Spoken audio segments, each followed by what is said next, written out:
What is up? What's in your earbuds, crew? It is What's in Your Earbuds Monday. If you're watching us on YouTube, you will recognize that face in front of you does not belong to Joe Hardin. I am being joined by our super special guest host extraordinaire, Santino Williams, who stood in for me a couple of times and is now standing in for Joe. So, Santino, thanks for doing that. Welcome to the show again. Absolutely. No, hey, thanks for having me. I feel like this is going to be a deep cut for all the old people our age bracket. But remember when you were a kid and Letterman would fill in for Johnny Carson sometimes? I feel like Yes. Wait, I hold feel on like a that's what we second. got going on here.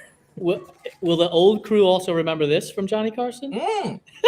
Was it Karnak the Magnificent or something? Karnak the Magnificent. Exactly, dude. Oh my God, I'm 52 going on 90. Right. Well, here's the deal. For those of you who don't know, Joe has been preparing for Vol State, which is a run across all of Tennessee. I believe it's 550 kilometers, somewhere in that vicinity. I think it's like 314 miles, somewhere around there. And he recently competed at a backyard ultra, which if you pull up the acronym, it's BYU. And so Santino and I were originally talking about a conversation surrounding SEC schools, which we are no longer going to be doing based on what is happening in this country and the voting scenario in the SEC schools. So that's out.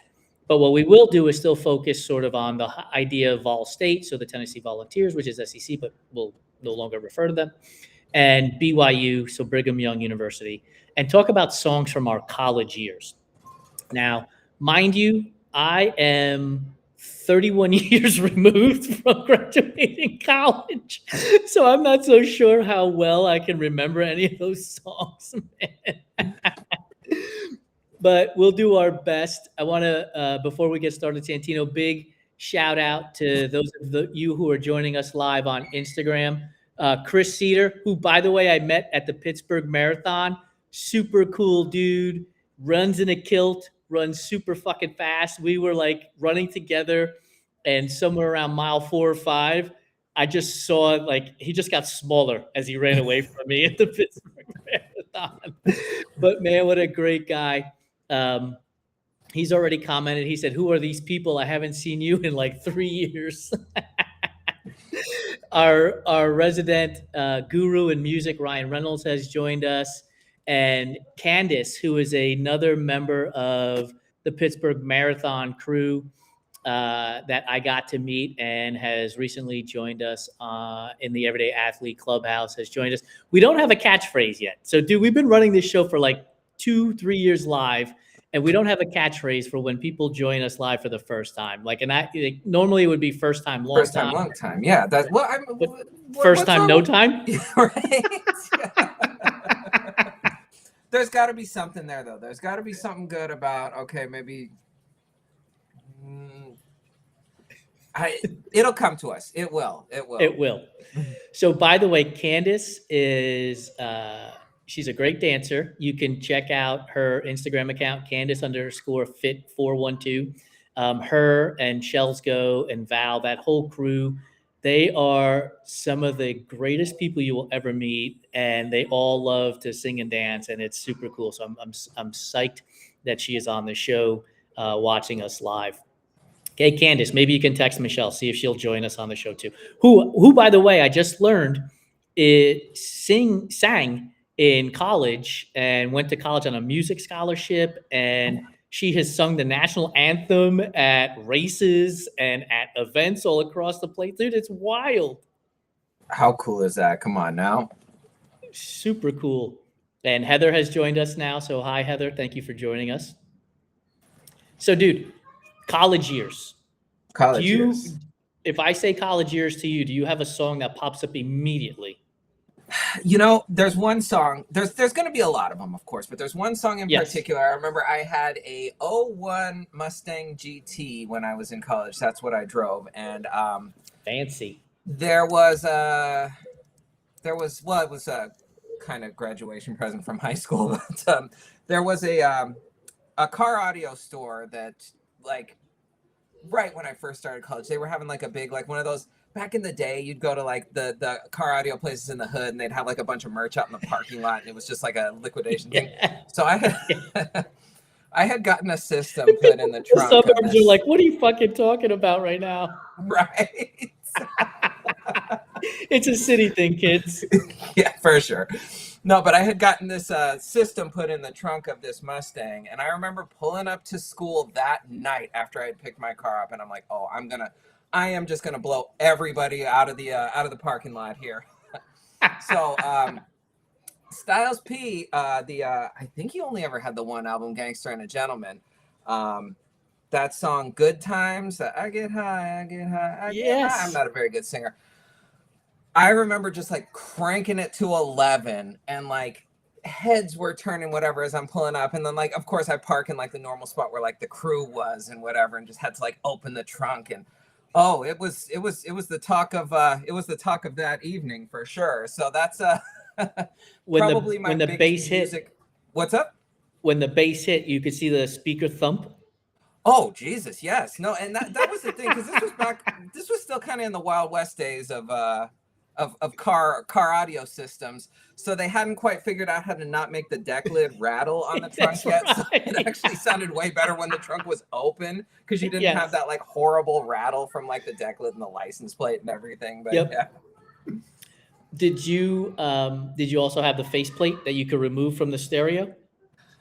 Yes, I did. It wasn't the one that you could remove though. It was the one that when the car started, it would like slide out and pop up like that because it had the little LCD screen. Yeah. Yep. Dude, we are aging ourselves. We're very old now. Yes. Time with this shit. Like seriously. Like, what are you guys talking about? Like that's okay. So that's the thing. If somebody were a kid who's listening right now, I don't know that we have like youngsters in our demographic, but it'd be like, remember when you were a kid and like people talking about like wind up fucking record players or something. Like that's literally the equivalent of what we're on right now. It's so true, dude. Like this stuff that we're looking at and talking about right now is just, I don't know that kids could even imagine it the way we had to live with it back in the day, dude. Oh yeah, no, it was but again, you know, that's the thing. We just kind of have all this tech now, and you look at, you know, now we're totally already, you know, going off on a tangent, but you look at like audio tech and it's like this all-in-one, whatever. You basically just kind of buy for your house, for your car, whatever it is. It's these plug and play systems. Whereas before we were like mad scientists, like piecing all this stuff together. So yeah, we absolutely were. Chris Cedars chimed in and said you had to put a piece of cardboard behind the plate. He's not wrong about that. I think there was like little silicone like bumpers that I had gotten at one point or something, but yeah. It's so wild, the shit that we used to have. You know, I think about this. So, because this would have been around the time that I went to college too, was Pimp My Ride, right? With Exhibit was a show on MTV. And so you see that stuff back then. And look, there are shows on Netflix today that still are pimping out those rides with some of that custom stuff with speakers and all kinds of stuff. Back then it was wild, dude. Like, yeah, you would have to figure out like how to get like a rubber stopper in there so the speaker wouldn't rattle all over the place. And I mean, it's not like we were rolling in dough. You had to, like, you were making this DIYing the whole project. Oh, no, that's the thing. You knew like somebody's like weirdo brother who like worked at a mechanic shop or whatever. And it's like, yo, I will give you like an extra $100 if like we can sneak in and like use the whatever after hours. And it's like, okay, cool. That sort of thing. But yeah, it was definitely, we were pretty unorganized with it, but it was fun. That was the whole thing. And of course, now when I was actually, when did that movie come out? It might have still been in high school. It was kind of bled over from high school into college, but Fast and the Furious. Yes. Oh God. It celebrated its 20-year anniversary, or no 20 way. or 25th anniversary. I think it was 20-year anniversary just yesterday. So it would have to be 25th. It couldn't be 20th. Yeah, I was out of both high school and college 20 years ago. Okay, yeah. So 25. Yeah. It celebrated its 25th year anniversary. It might be today, the actual day, or yesterday. But yeah, dude, what a great movie. That, talk about going off on a tangent though. It started out as this really fun, like street racing, crime, whatever. And then like, Yeah. I don't know. I gave up when it's like The Rock and Jason Statham, like fucking driving off the bow of a battleship or something. And it's like, okay, cool. The submarine. You guys, Yeah, this isn't for me anymore, but you guys enjoy it. Our Ryan Reynolds has chimed in. He said, yep, it came out in 2001. Thank you, Ryan. So we have a few new faces on here. A new Everyday Athlete Clubhouse member. And please forgive me. I probably am going to pronounce your name wrong. Warda, Ouarda, has joined us. I have exchanged so many messages with her on Instagram DMs. What a great person. Thrilled to have her in the Everyday Athlete Clubhouse. Sarah Melch 3 and J Malapad. Thank you guys for joining us. The topic for today is songs that were bangers during your college years. And I had to go do research because I went to college in 1991 is when I first went to college. And Color Me Bad, I Want to Sex You Up. It's a song that was thumping back in the day. No, you probably went in like one of the best music eras for college, though, because that was, I'm sure, going to the club when that was at the top of the charts. Come on now. Yeah, like, I mean, so there, like, so again, I did some quick research on 1991, and we had some besides Color Me Bad's I Want to Sex You Up, we also had CNC Music Factory, Gonna Make You Sweat Till You Bleed, right? Like, that song has probably been sampled so much in the years since 1991, in the last 25 years. I mean, I can't imagine anybody who wouldn't recognize that song at this point. Good Vibrations. Oh, Marky Mark and the Funk. Damn shame about that guy, but yes, back in the day, he was very cool. I mean, Motown Philly from Boyz II Men. Like, come on now, right? That's still though. That's still, and I mean, I haven't spent a whole hell of a lot of time in Philly, so maybe over there it's either like, oh, this is an anthem, or they're like, we're sick of it. But that's still at the right moment when that song comes on, you'll see all of us in this age group just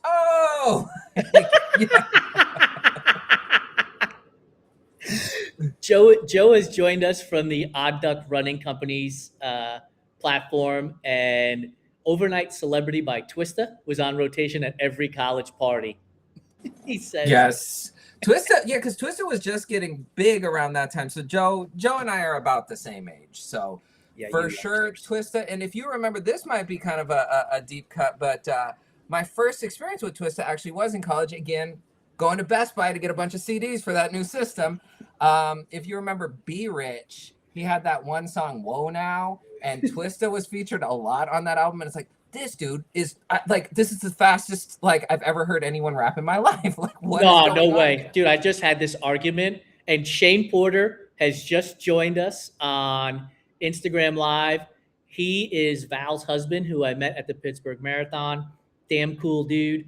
And so he and the rest of the crew, including Candace and Ashley and Val, and I'm probably missing names, we were all around mile 25.8, rooting the people on that were coming in around 5, 6, 7 hours at the marathon.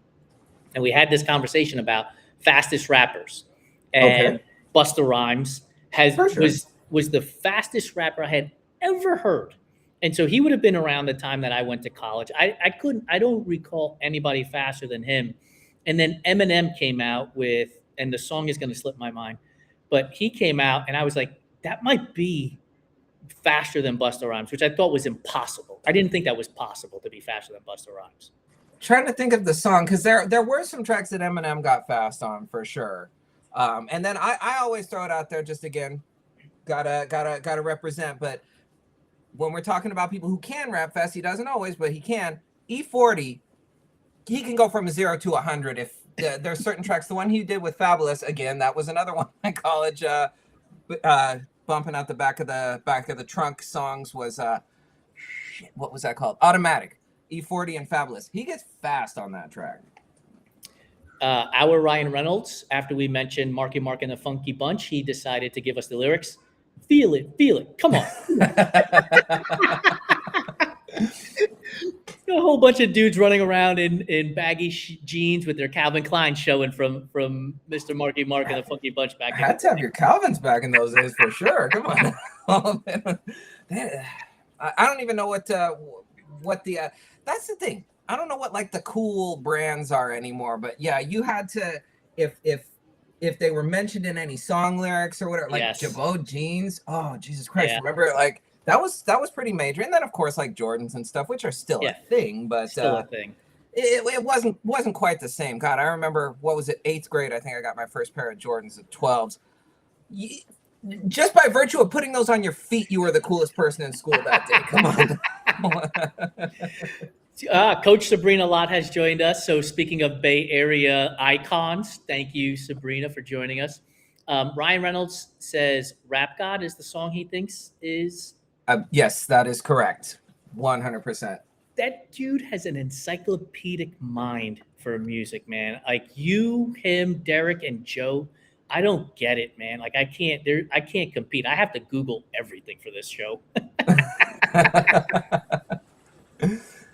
I don't know. I mean, for me, it's just whatever my undiagnosed neurodivergence is that like I'll fall down musical rabbit holes. And so ask me what I had for dinner 30 minutes ago. It's going to be a struggle for me to tell you that. Ask me what I was listening to on whatever day in, high school. And it's like, oh yeah, it was this, this, and this. So music just sticks with me. It's amazing, dude.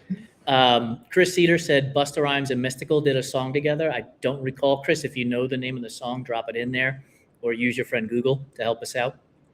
Joe said Bourbons and is that Lax or Lace by Master P?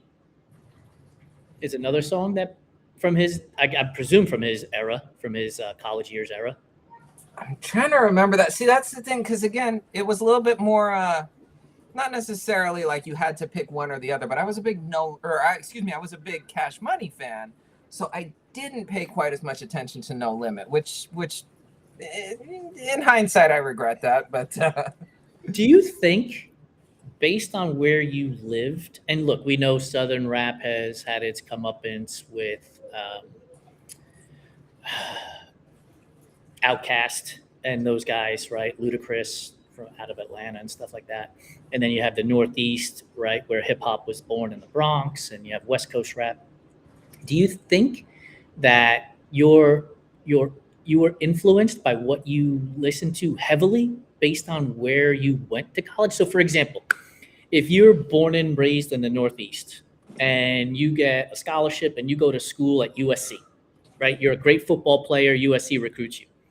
Do you think you lose your East Coast roots and the music you would have listened to because you're being influenced by what's happening on the West Coast? That's a really great question. And I couldn't answer from my own experience. I literally went to Cal State East Bay, and I grew up in the East Bay. So, right. But that being said, I certainly listen to like a wide range, but it is one of those things. I wonder, and anybody who went to college kind of far away from home, if you want to chime in, I'd be interested in your experience here. Obviously you're going to be expanding your cultural horizons with, the change of scenery or whatever, but does that kind of spill over into, because definitely in the Bay Area, they were playing music from all over. And, the Bay Area has its own kind of music scene, and, especially San Francisco, Oakland, and Vallejo. And I know there's going to be other little straggler cities that are going to be upset that they weren't mentioned, but San Francisco, Oakland, and Vallejo. I'm going to get an email from the mayor. Right? Yeah. I was listening to What's in Your Earbuds. Right. And I'm sure somebody, and I knew some aspiring rappers from, Concord or Richmond or wherever. I loved you guys too, but I'm just saying, in the Bay Area, those are your three cities that, yeah, we were getting a lot of music, just kind of everywhere from there. But at the same time, if you go to the club, if you turn on the radio, whatever, this and that, it was a pretty eclectic mix because, again, at that time, we were kind of coming out of that sort of like East Coast Renaissance. Jay-Z had just dropped The Blueprint. Yeah. This was when Nas was kind of at like a low point. So he did actually, what was it? Stillmatic came out when I was in college. And that kind of got all of us back on that like New York sound for a while. But I I suppose it would be the kind of thing where it's like, okay, if you're not from somewhere that has like a great big music scene, Right. maybe Yeah. it's Yeah. more Yeah. Yeah. indie, maybe it's more underground, whatever. So, now you're going to the big city or whatever, and you've got Right. access to a lot more. I'd really be interested if that was their experience, just to kind of hear how it went down for them. Yeah. So we have a couple of things chiming in. So I believe this is the first time my cousin Joey has joined the show. So Joey, welcome to the show. And he didn't waste any time in throwing this out there. And he said, never lose your East Coast roots. Bruh, I am never losing my East Coast roots, because they will always be with me. New York City pizza will always be the best. New York City bagels will always be the best. New York City will always be the best. So don't worry about that. I got you. My sister has joined us, and Heather has sort of, Joey says it's his second time on. Well, then keep coming back, dude. We've been doing this for 2 years. Where you been? Heather said that, yes, 100% Southern music until middle school, when she lived in Florida and then moved to California, end of high school and for college. So she is letting you know that the influence for where you are. And here's what I was thinking of. So if you're a New York City kid and you have that East Coast roots, and then you move to the West Coast, and I'm going to use this USC example, which is going to be super specific, but you're surrounded by kids that grew up in LA, they're going to be playing the music that they're listening to or have been listening to as they've been growing up. So I would imagine you would get some of that influence. Now you could fight back and be like, yo, but check out, Jay-Z or LL Cool J or something like that. I'm using my old school number names from when I grew up.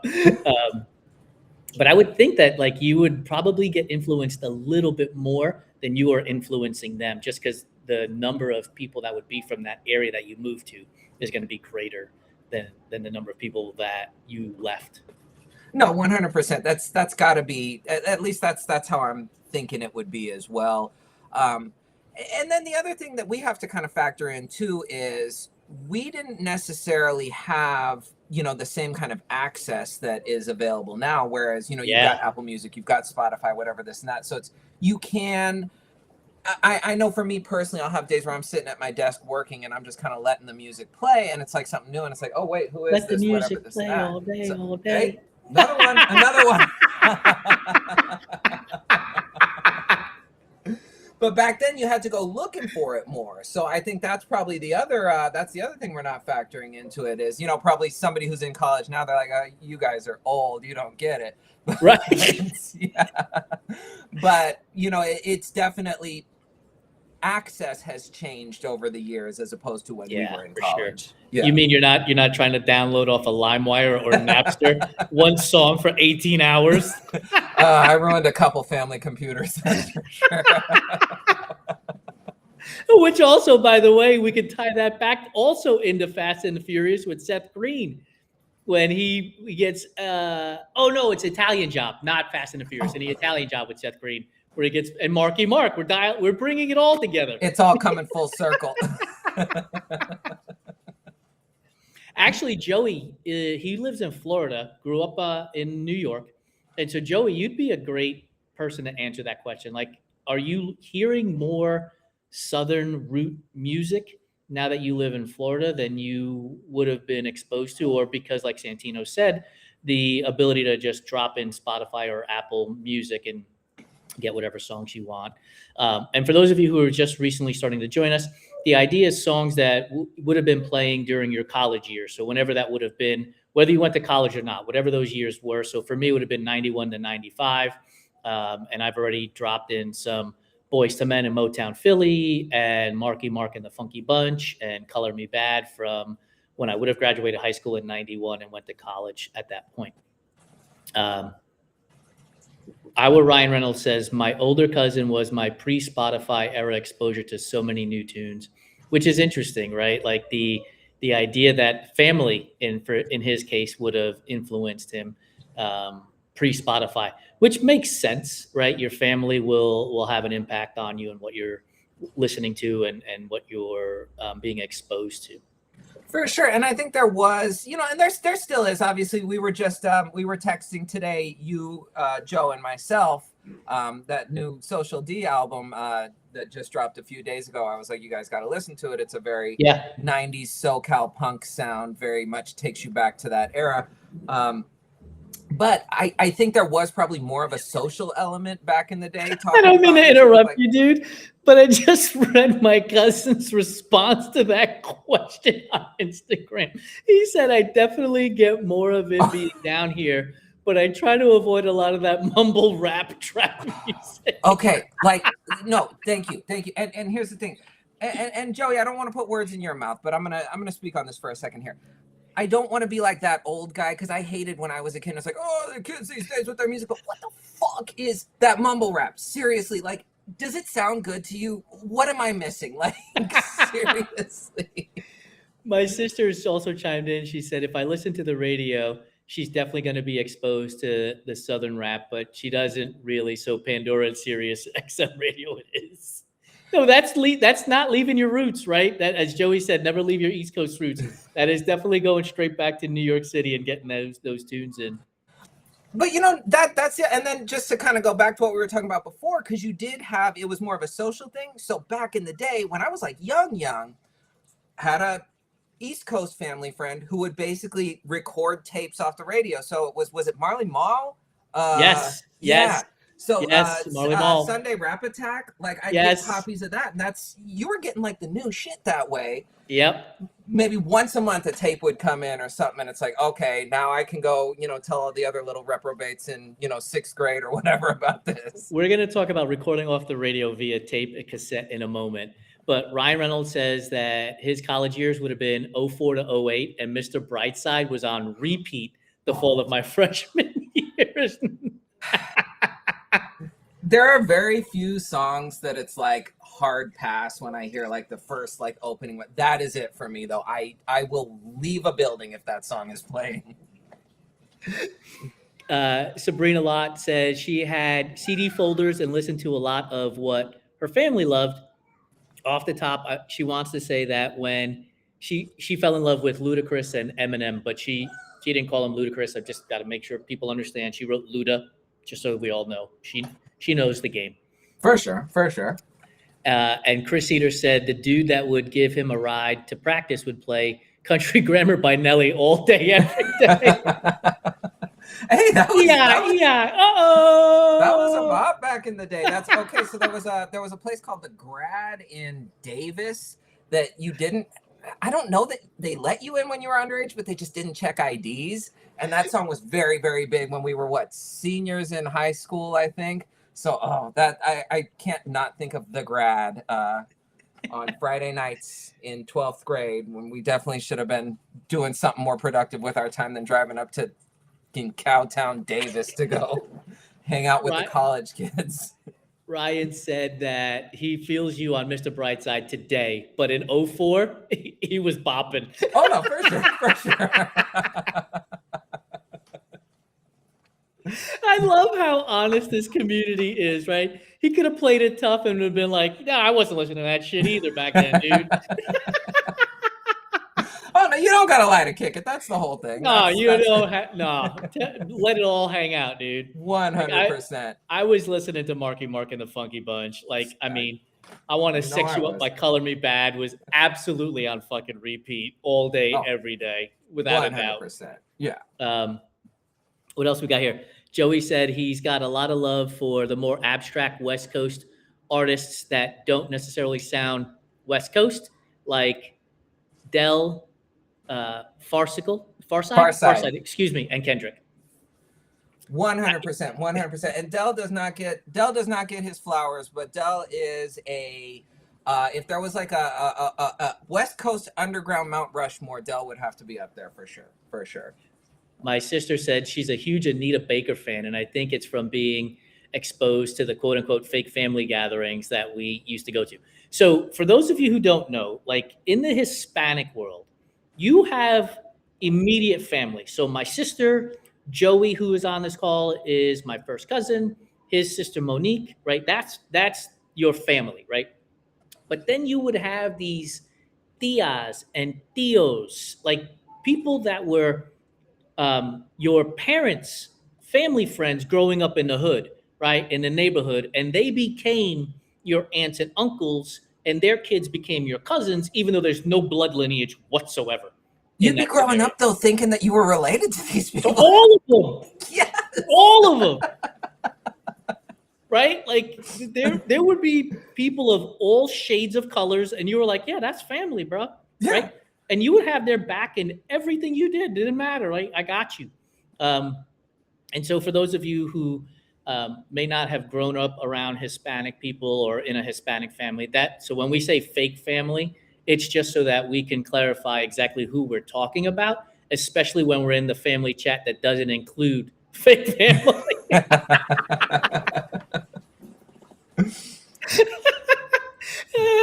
Heather, you are correct. It still counts as family. You are damn straight. And my cousin Joey said, I've explained this to so many people so many times. I mean, but think about it. My sister said, not this one, Heather.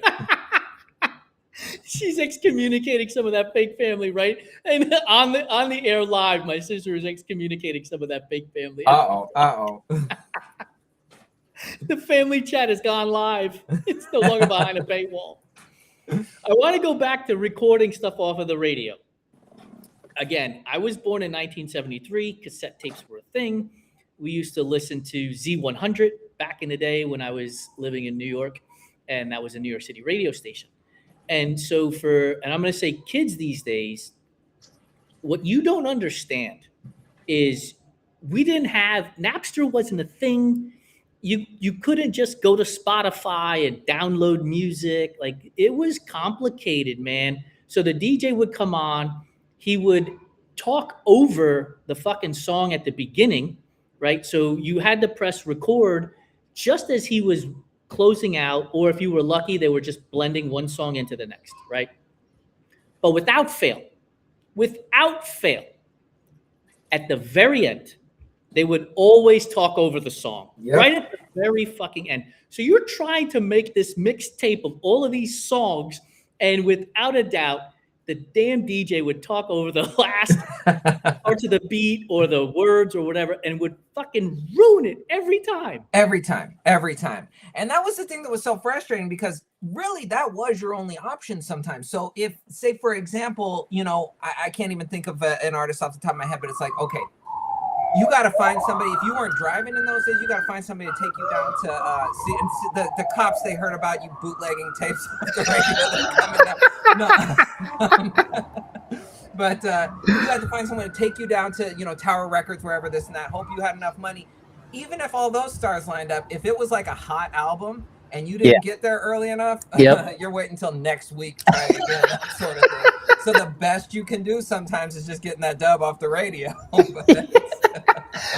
And without fail, right? You would finally get the tape all squared away, and then the fucking cassette tape machine would eat the damn thing. Every time, yeah, and then you get the pencil and try. It was, or like if it got really bad and the tape got twisted, you'd have to like cut it, try and do it just right, and then tape it back together. I'm telling you, I will shake my fist at the clouds. Kids these days, they don't know what we have to go through. No, they don't understand the struggle. They do not.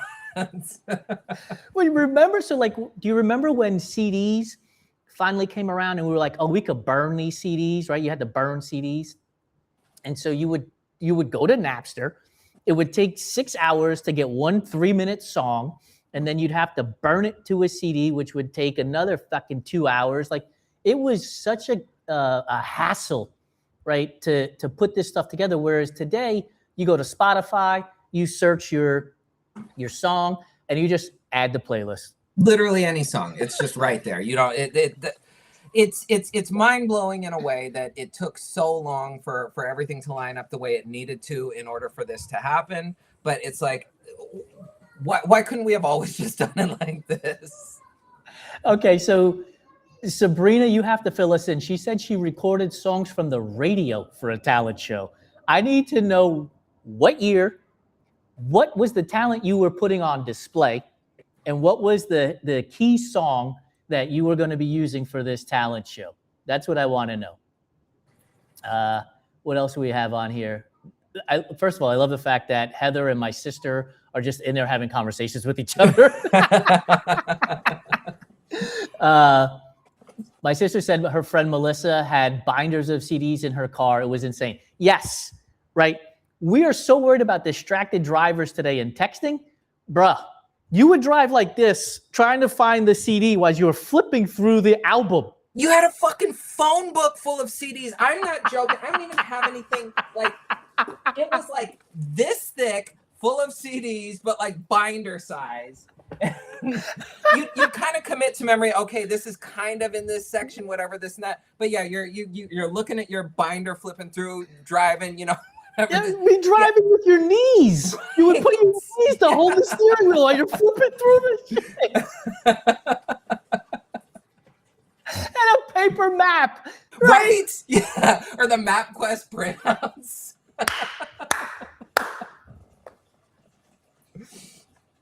I'm telling you, man, kids, you guys have no idea, right? Like, Siri, make a right in 1.2 miles, get off exit 14C, right? Like, you were guessing. You would have printouts from MapQuest. You'd have to flip. Yeah, no, and if you didn't have access to a printer or whatever, this and that, like, you better hope there's like a AAA nearby. They had the little vending machine where you put your card in and get a map, and then you're riding around like a goddamn like pirate in the 1800s or something, like charting your course. But Ryan Reynolds said he had 3 binders. Could you imagine trying to look for one CD and 3 binders? Now wait, Ryan? Well, not just Ryan, but I'm asking Ryan now, but anyone else? Did you have the binders, but then did you also have the one that went on the visor, so you'd have all your favorites up there? So they were kind of, that was your quick draw spot. And they had to slide it in, like, and you couldn't like go. If you had one of the more advanced radios, you could press plus, right, to get to the song, and you had to remember what track. Oh, track 12, right? Like, what a wild time. We're so concerned about. And please don't text and drive. I'm begging you not to. I'm not saying it's okay, but shit, the things that people were doing to listen to music and drive back then, or maps to get directions, you know, even 20 years ago, was just wild. Oh, it was absolutely, yeah. It's amazing that like distracted driving wasn't like way more of like a factor, and maybe it was, and they just weren't keeping track of it in those days. But yeah, if you think we're distracted now, and I mean, obviously, don't be sitting there. Yeah, don't text and drive. Yeah, don't do that. Or like, I don't know, man. I try not to be on the road super early during rush hour. But you see some of these people that like a dude like eating a bowl of cereal. Like, I'm like, there was an Always Sunny about this. Why are you doing this? Like, come on. Finish your cereal at home. Wake up 5 minutes earlier. Come on. Yeah. Ryan Reynolds did chime in. He said his favorite was when you had to stop downloading and pick up later on, and the volume changed, or there was a skip that you would forever hear on that song forever. I don't remember which album it was that I had downloaded, and I don't remember how it happened exactly, but there was like random AOL notifications in the CD as I had burned it. And like, yeah, you're just driving around, and like every now and then you got mail. It's like, cool. Yeah, no, that's part of the song now. Joey just chimed in, and he said he used to have a cassette tape case. Do you remember those? Like all the cassette tapes, they would be lined up like Oreos. That's right. Like, think about an Oreo package. You used to lift the thing up, and all the cassette tapes would be in there. Joey, how did you have them ranked? Was it alphabetical, or was it like favorites to least favorite? How was your cassette tapes ranked in the cassette tape case? Because that's way more treacherous. Because, well, I guess the tape still had the name on the side of the case. on the bind. You don't have the picture on the CD right there for you to look at. So yeah. Sabrina said it was middle school, and it was lip syncing and dancing. Her song didn't work, so she danced with a friend to SWV's Week. And nice. I love this. I love this, man. This is so great. Chris Cedar said he had 2 visors. How many CDs did you have in your car, dude? You were like Sony Music Group CEO. You had all the music. Seriously. Ryan Reynolds said he didn't have the visor. He said he had a whole system, though. Burnt CDs in one, alphabetical ordered, purchased CDs in the others. Yeah, because that was the thing. The burnt CDs would get messed up in that binder. I don't know if they just the quality of the coating on them or something wasn't quite as good. But yeah, you'd want to keep those away from your other ones because if they got scratched up, they'd scratch your good CDs too. So Joey said he had his cassette tapes in an alphabetical order, which is probably how, I don't think I had a cassette tape case, but if I did, it would probably have to be that way because then it would be easy to look, right? You would know A through E in row 1, F through whatever. And so it'd be easy so you're not so distracted that way. For sure, for sure. We're going back into the 91, 95, which is when I was in college, and right after that. Do you remember, or did you have one of those CD players that you could put all of the CDs preloaded in the trunk? And so then you could pick the CD and it would just come around to it and it would play for you?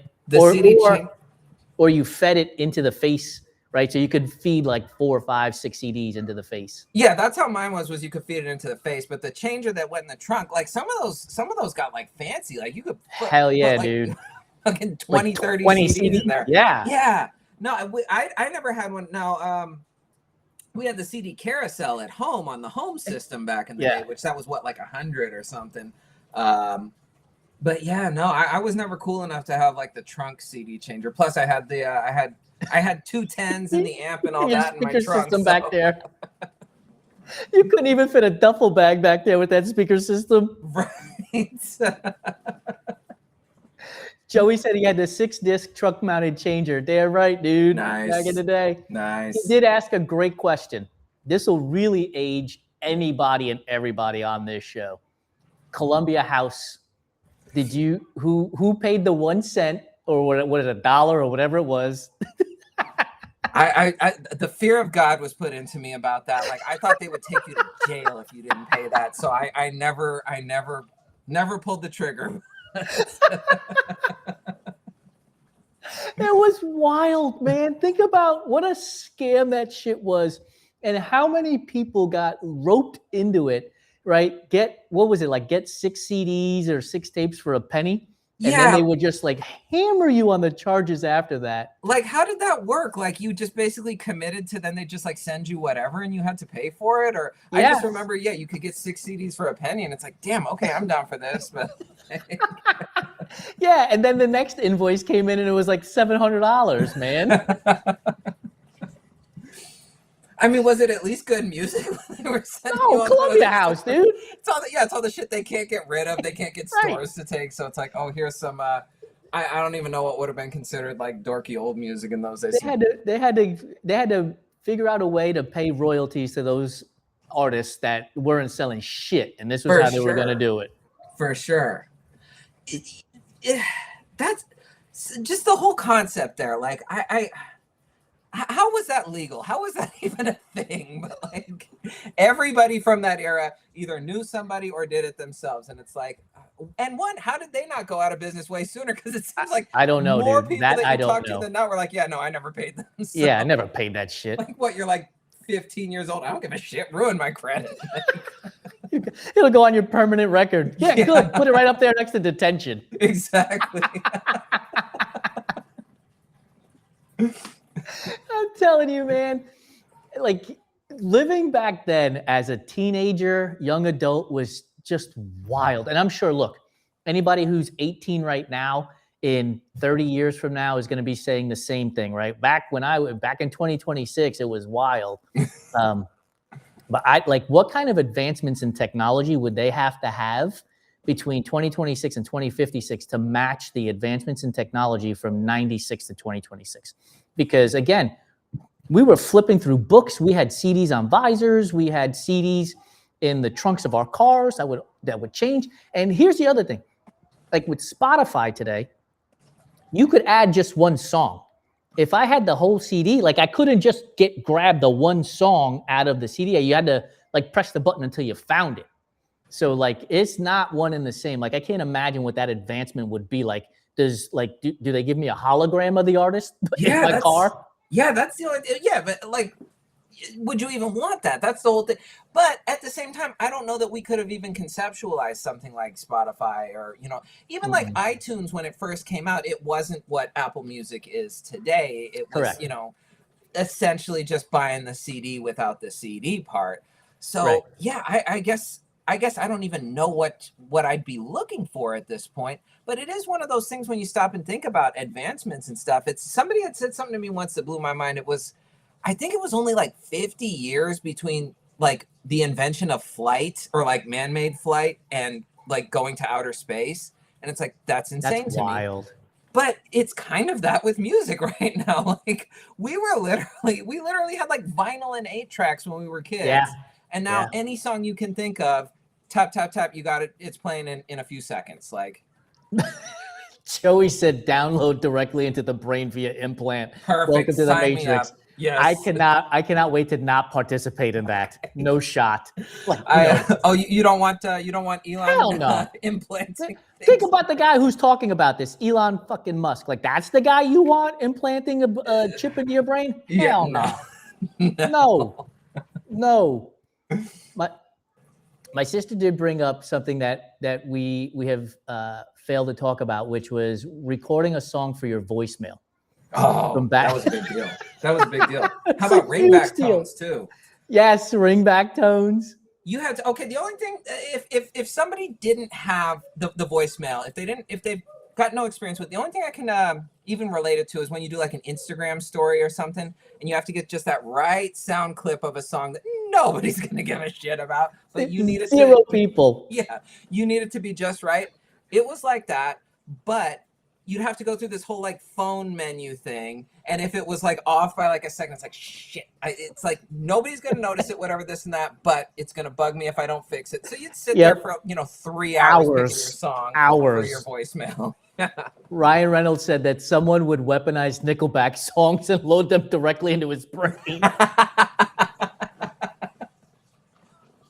Dude, like, I feel bad for those dudes at Nickelback. Like, when they first hit the scene, people accepted them. And then something happened along the way where they've become a punchline to every song conversation, every music conversation. You know what I think it is, though? It's sort of like, obviously, one, it was like very of its era. But two, and this is in no way an endorsement of them because they suck. But like when you're worse than Creed, like if Creed is the preferable option, like, I don't know, man. Like, you might just want to like disavow your time in that band at that point.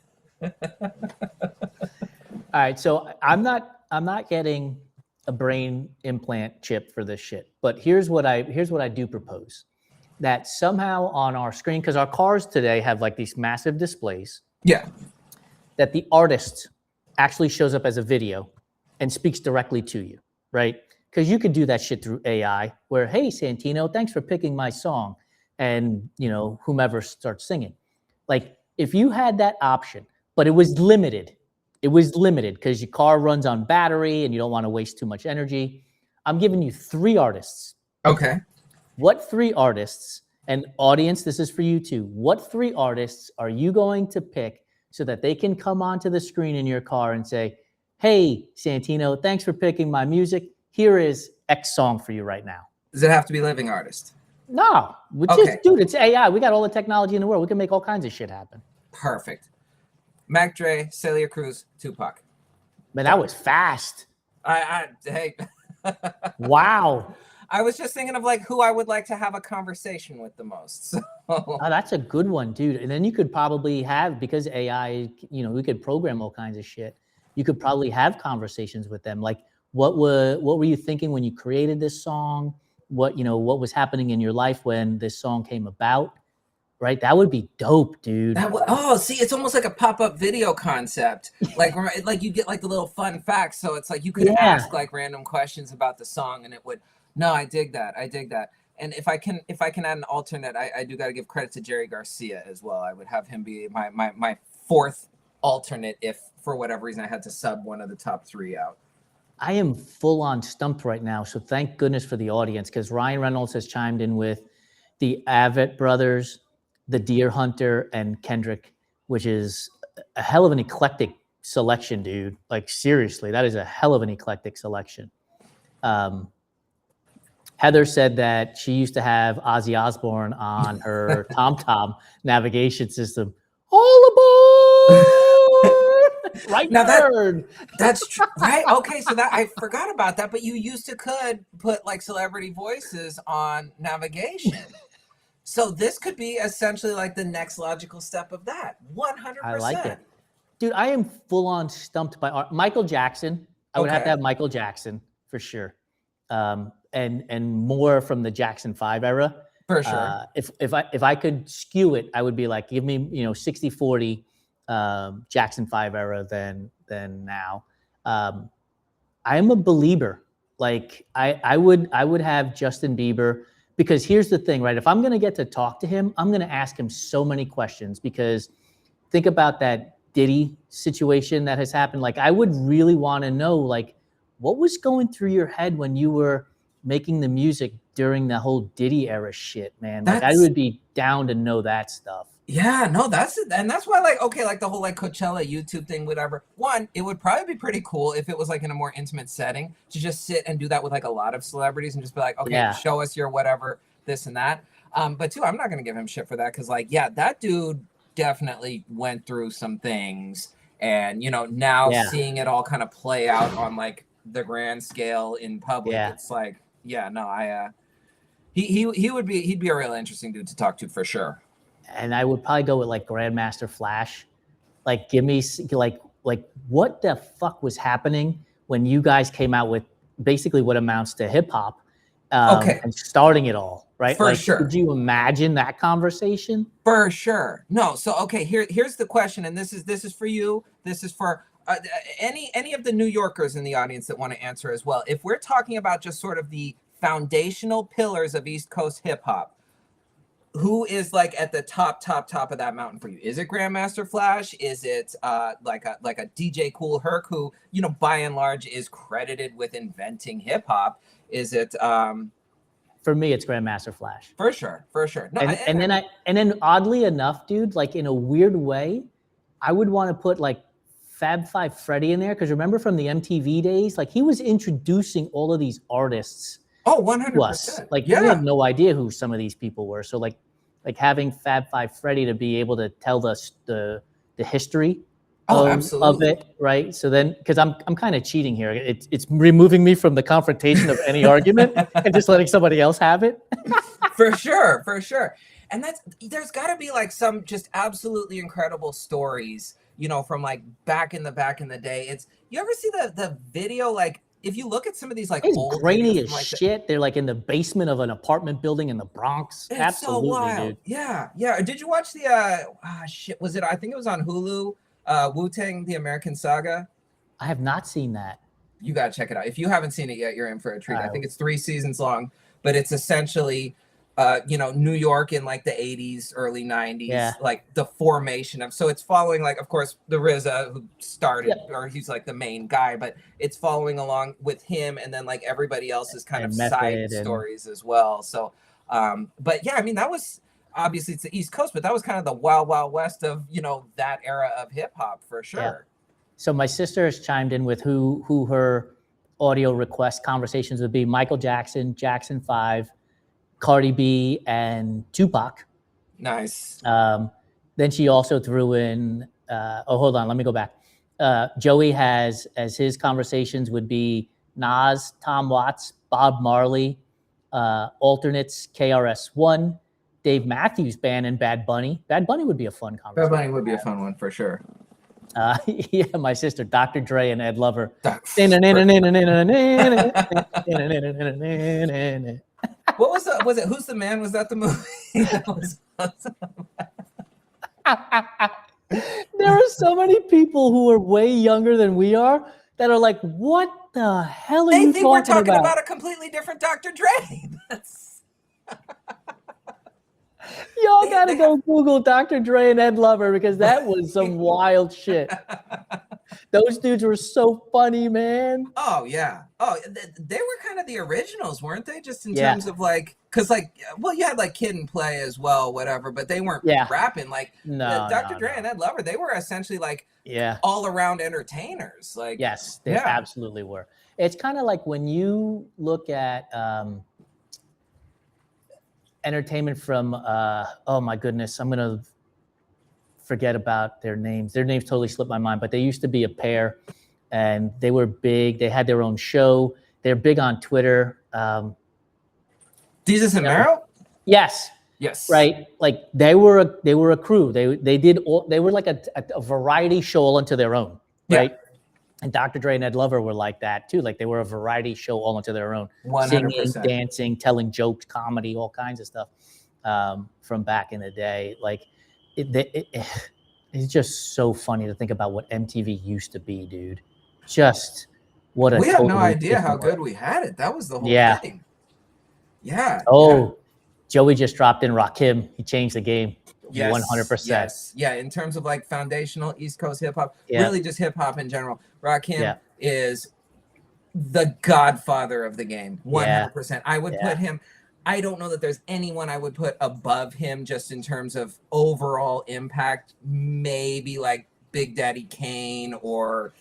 Oh my God, Big Daddy Kane, totally forgot about him. Yeah, or LL maybe. That's the thing, like people don't understand. Like nowadays LL is like the dude who's in like movies and stuff, but like LL was kind of like the original like Jay-Z. He transcended hip hop. He was a cultural force. So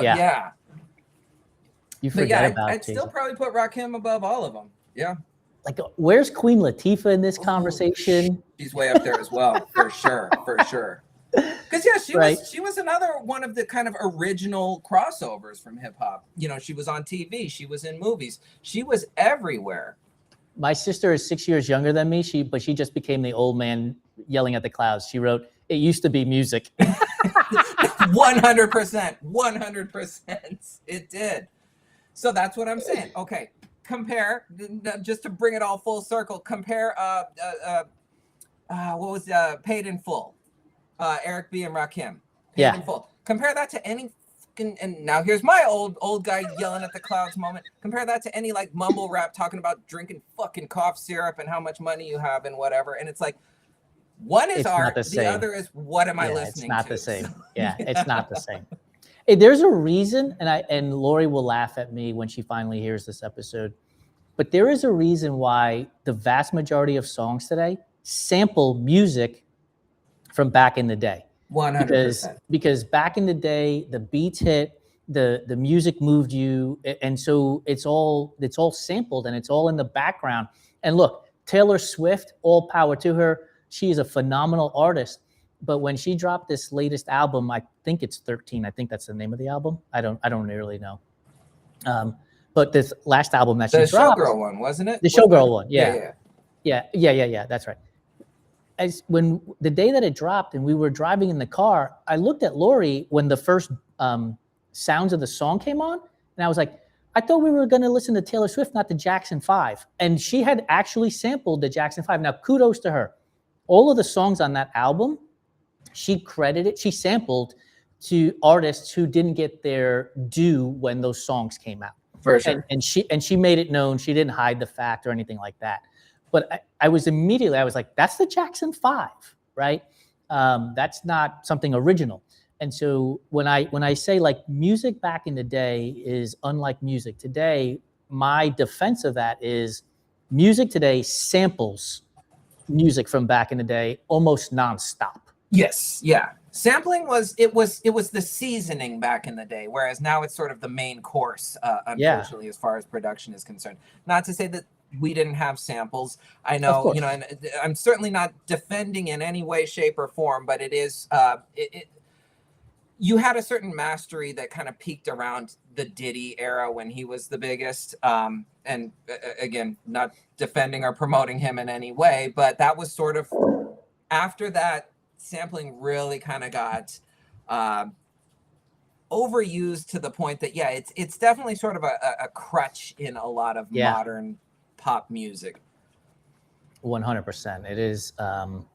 It really has gone down that path. There's no doubt about it.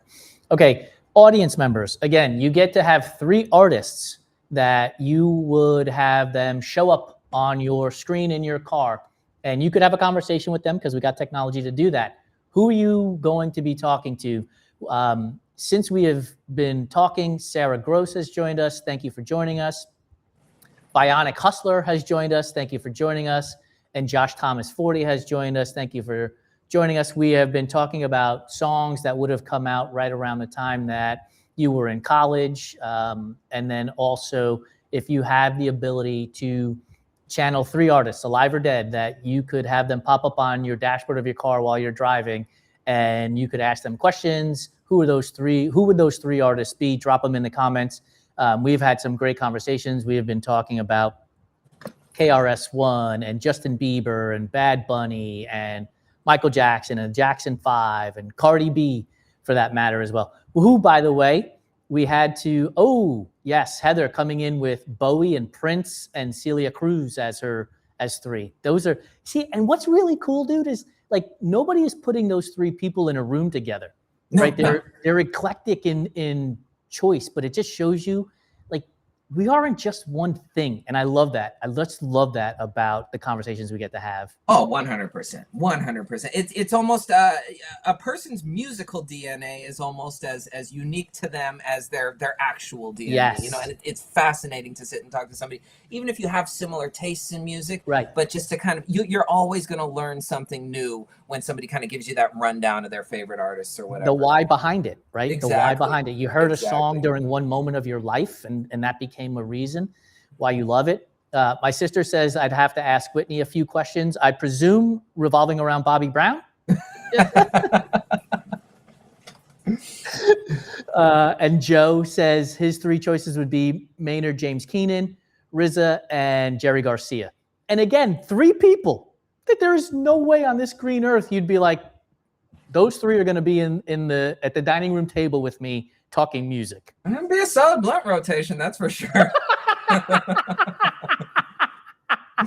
And isn't Maynard James Keenan a vineyard, a winery guy too? He is a winery guy, yeah. Caduceus Cellars and Merkin Vineyards out here in Arizona, and Jerome. He does. He's got some fantastic offerings. If you can get your hands on the Judith, all of you wine people out there, I definitely recommend picking it up. It's winery direct, but sometimes it sneaks out into retail as well. And see, if you guys didn't think I paid attention during the show, I remember that conversation was like 6 weeks ago. That was a while ago. A while ago, yeah.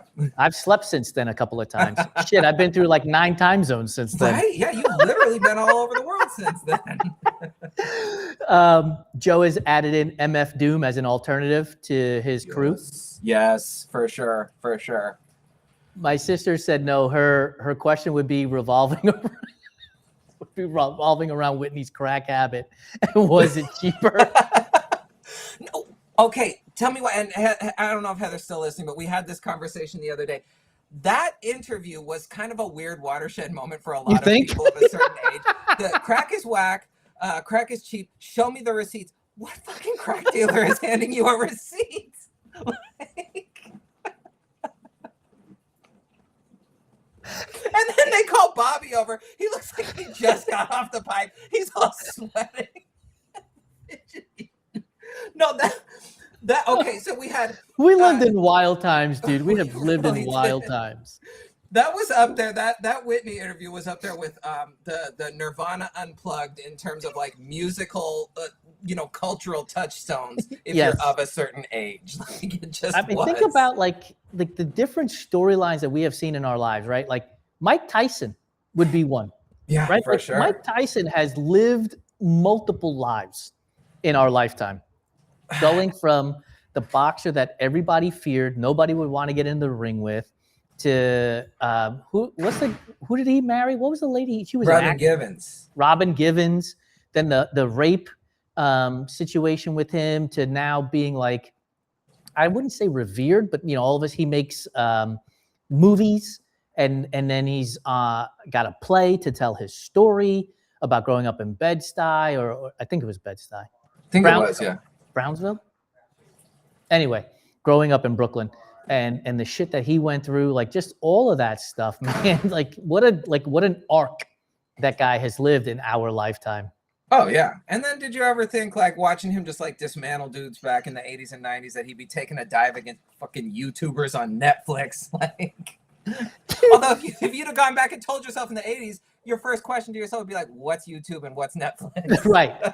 Well, let me tell you. So we grew up on boxing. My father was a huge boxing fan, and we would always have the conversation about Ali or Tyson. Who would you take in their prime? And like my father and I were absolute Ali fans. This is not even a conversation to be had.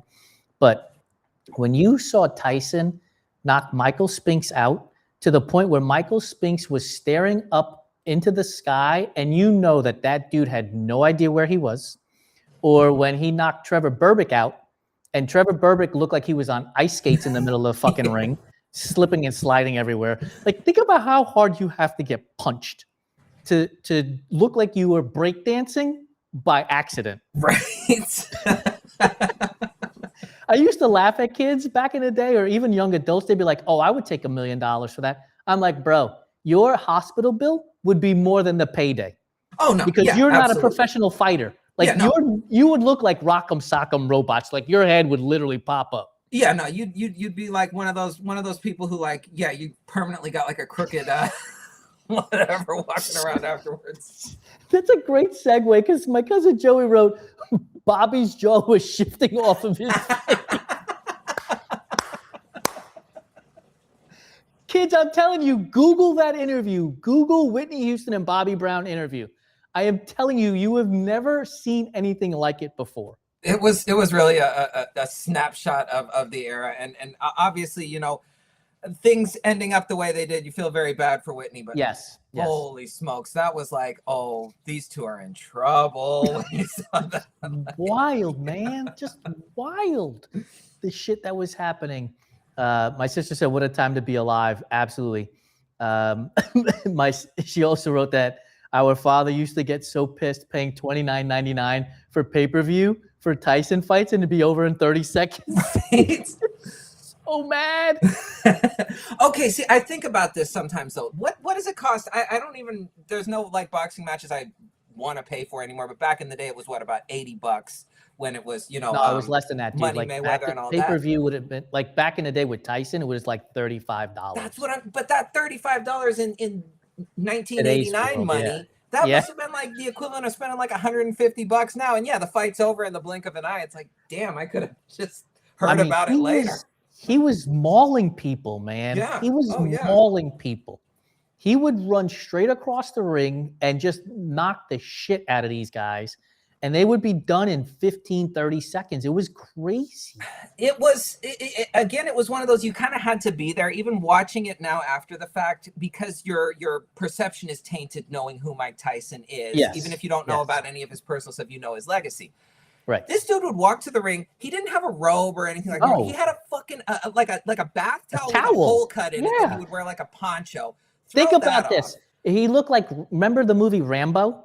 Yeah. When Rambo had the tarp with the string around it? Like that, with minus the string, that's what Tyson walked in. He had a fucking bath towel on him. Yes. No, just like totally no nonsense. And it's like, just watching it, you could tell that like whoever's staring at him from across the ring, I don't care who it is and how tough they are. They're feeling a little some kind of way, some sort of intimidation looking at that. And it's like the first 10, 15 fights, I get it why people were signing contracts. They didn't know who he was. Yeah. But then you start seeing him you have to have something off your rocker to be like, yeah, I will take this fight. Right? Look, money is the money. I got it. Right? They're going to give you $5-10 million. I get that part. But at some point, you have to be looking at your friends and family, significant other, and being like, why am I doing this again? Right. And that's the thing. There was kind of an era where he was just so untouchable that it's like, why would anybody even bother? No amount of money is worth, you know. Joey wrote, cocaine is a hell of a drug. It clearly was, dude. It clearly was. Hey, it's a celebration. We talked about this when we did the sports one, dude. Like the Great White Hope and Jerry Cooney walking into the ring. Like that dude's brain cells had to be less than full capacity to think that he was going to beat anybody in the ring. Like they had like, he must have been like, look, I'll get 3-4 good paydays and then I'll check out. Like there's no other reason that dude should have been in a ring with anybody. No, okay. Let's say younger you, say you're in your like mid-20s or whatever, just in your prime physically. Am I What would sober? it have taken to go one round, not a whole fight, but one round with any professional boxer in your weight class? Nothing. I would never sign that contract. Dude, think about who I grew up watching. That's Marvelous true. Marvin Hagler, Tommy the Hitman Hearns, Sugar Ray Leonard, Roberto Manos de Piedra Duran, like Felix Trinidad. Like there is not an amount of money that Tyson, it was the end of Ali's era, but Ali I watched, Larry Holmes, shit, even George Foreman made a comeback back then. Like George Foreman was no joke, and that's no joke. He was old when he made a comeback, and he was still no joke even then. And he was knocking people the fuck out, like Chris Tucker in Friday. You knock the fuck out. Like that's all I would hear in my head. There is zero amount of money you could have paid me in my mid-20s to get into the ring with any of these guys. Zero. No, man. Yeah, and that's the thing. It's if you've ever been live, and I haven't been close enough to any big name boxers, but you go to smaller venues, things like that. Back in the day, it was more of a common thing where they'd have like athletic clubs would have boxing events and things. It sounds different when those guys hit each other. It's not like a normal fight. There's like no recoil. There's no whatever. It's like you can tell people are getting hurt here. Yeah. Like, yeah. It's literally like punching a wall at sound. Like I remember seeing LL Cool J. I had graduated college, so somewhere between 95 and 2000, I was working in Manhattan. And I remember seeing LL Cool J on the street. And now he is a big man, but he is not Tyson. He is not any of these guys that are just solid blocks of muscle and athletic capability.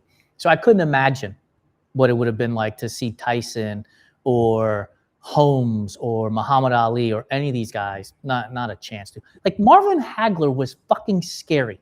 Oh yeah. Like it was scary. And I believe they fought middleweight.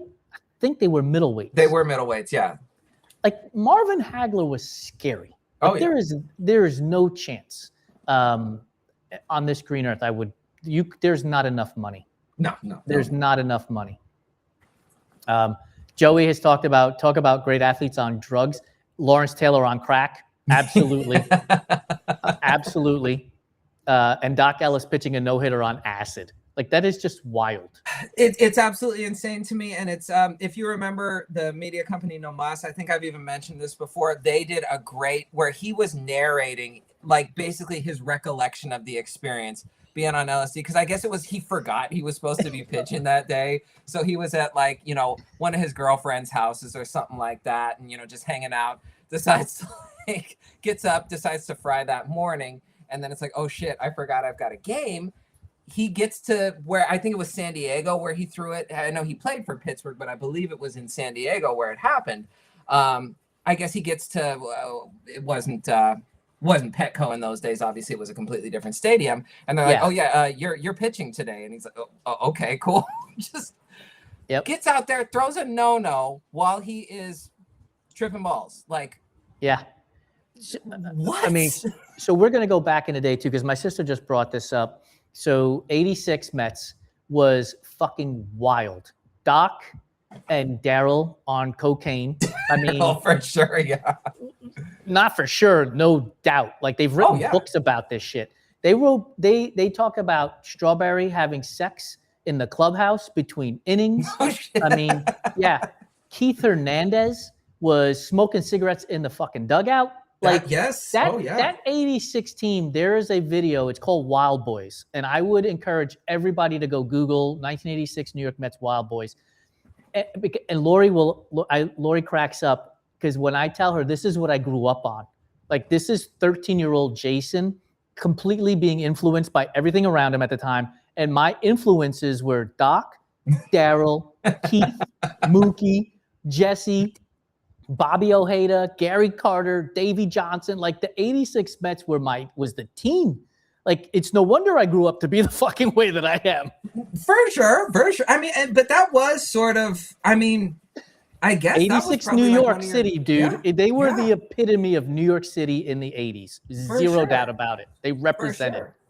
Yeah, look, Joey, Lenny Dykstra. Yes, like think Wally Backman. Like Kevin Mitchell. I just remember he always had that like fucking like a squirrel cheek full of dip and just the nasty stuff running down. And, Hojo's one of the greatest baseball players of all time who always gets forgotten. And look, we're 15 minutes into a music show that we're not talking about baseball. So that just tells you where we are. But Joey, I think you will remember this. It was in that year, Ray Knight was playing third base, and they were playing in Cincinnati in Riverfront Stadium. And Eric Davis slid into third base. And Ray Knight, who was married to Nancy Lopez, the LPGA golfer, was one of the toughest dudes you will ever see in a baseball uniform. And Eric Davis slid in hard to third base. And when I tell you that it took 0.5 seconds for Ray Knight to punch Eric Davis straight in his face after sliding into third base, it started an all-out brawl. It is one of the greatest memories I have of that 86 team. It was wild. Like Eric Davis did nothing wrong but slide hard into third base, and Ray Knight would just punch him. Dude, you don't think he was on cocaine at the time? Like, why would you punch that guy? No, for sure. Yeah, that was definitely some chemically induced rage right there. It's just wild, man. Just totally wild.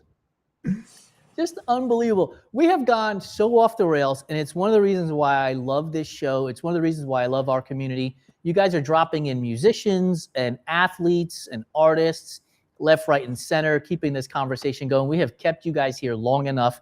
I don't know if you know this, Santino, but when Joe and Ohm started this show, the concept was going to be that it's going to last 30 minutes. No. We have now, 30 minutes. The show has now gone and bled into over an hour. We went from doing it once every 2 weeks to now doing it 3 times a month. And this is one of the most popular shows we have on the Everyday Athlete Podcast Network. And it is just because of the community that shows up to listen and chime in. And I've seen a handful of new people popping in, and I don't know if you're still here, from Ace Rom to the real MC Grant, Bob Page. If you're coming in and out, that's cool. Badwater06 is in here. If you're popping in and out, thank you for joining us. But I encourage you to stay along and just type in whatever comes to your mind when it comes to music or the conversation that we're having, because it could lead to the next conversation that we have. We've talked about sports introductory songs. One of the things I want to do, because we got into boxing, is for the next episode, which will be on Monday, May 18th, what's a song you would walk into the ring to, right? Because that's different than walking into a baseball game. That's different than walking into a football arena. Like, what's the song you're walking into as a pugilist, as they would say, to get into the right? Yeah, I'm like, it's got to be ready, menacing I'll be in the as audience F, dude. for that one, but yeah, It's got to be menacing as F. Like, you got to be able to scare the living pants off of the guy in the corner. Oh, yeah, because it's not just about hyping yourself up. This is also about intimidating the other guys. So for sure. Yeah, like Timmy Trumpets is awesome for walking into a baseball game, but you play Timmy Trumpets walking into a fight, and I don't know, dude. I'm not scared. That's true. Well, we ain't getting any Timmy Trumpets right now, unfortunately. But yeah, that's right. Well, he wouldn't be pitching much for the Mets either because they stink. Well, yeah, it's we got an interesting season going on so far, it seems like. Anyway, I'm going to wrap this up. Thank you guys all for joining us. This episode will come out on May 18th in the morning, probably around 6 a.m. Pacific time. So if you missed any of the show or you want to relive any of the conversation that we have had today, go to Spotify, Apple, or your favorite podcast platform, and do me a favor and do us all a favor. Subscribe, rate, review, and comment on the Everyday Athlete Podcast Network, because that really does help us elevate the show, get it into more people's earbuds so that they can enjoy their time out there in their life, and I really appreciate it. Santino, any parting words before we drop off? Oh God, we've sure covered a lot of ground today. You know what? It's well, by the time this one comes out, OKC will have advanced, but I'm still gonna say go Lakers. That's my own personal, but yeah, other than that, no, thank you everybody for hanging out with us. And you know, I always have a blast when I get to come sub in for one of our illustrious hosts here. I just hope I'm not messing things up too badly. But it's You always don't a mess them blast up at hanging all, out dude. with you guys. For sure. And in an ode to our guy Joe Hardin, as he normally signs us off. See ya.